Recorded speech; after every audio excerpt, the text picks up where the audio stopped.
তিনি দুনিয়া থেকে বিদায় নিয়েছেন। তার বড় শখ দুটো ছিল, একটা হলো আল্লাহর ঘর জিয়ারা করা, তিনি প্রায় প্রায় বলতেন, আর আরেকটা হলো তিনি যেন বের হয়ে কোরআনের এই ময়দানে যেন তিনি কথা বলতে পারেন। কিন্তু বাতিল শক্তিরা তাকে সেই তার চাওয়াটা পূরণ করতে দেয়নি।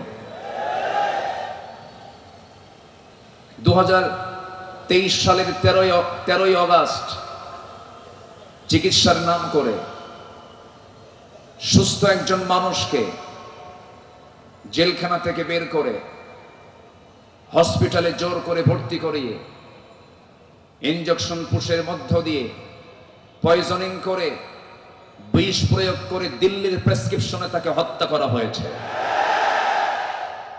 তাফসীর মাহফিলের এই প্ল্যাটফর্ম থেকে সুস্পষ্ট ভাষায় জানান দিতে চাই, আল্লামা সাঈদীর মতো এই কিংবদন্তির হত্যার সঙ্গে যারাই জড়িত চূড়ান্ত শাস্তি নিশ্চিত করা হোক। এই মতের পক্ষে রাজি আছেন কারা কারা? হাত উঁচু করে দেখান মুসলমান।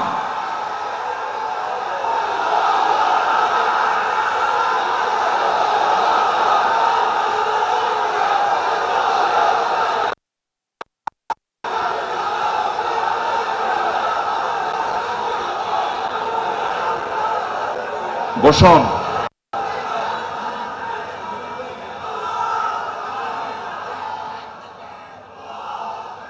বসুন। সম্মানিত ভাইয়েরা, আজকের এই তাফসীর মাহফিলে তার নাম, জি বসুন বসুন বসুন বসুন। আজকের এই তাফসীর মাহফিলে তার যদি নামটা না নেওয়া হয় শুরুতে, বড় কৃপণতা হয়ে যাবে।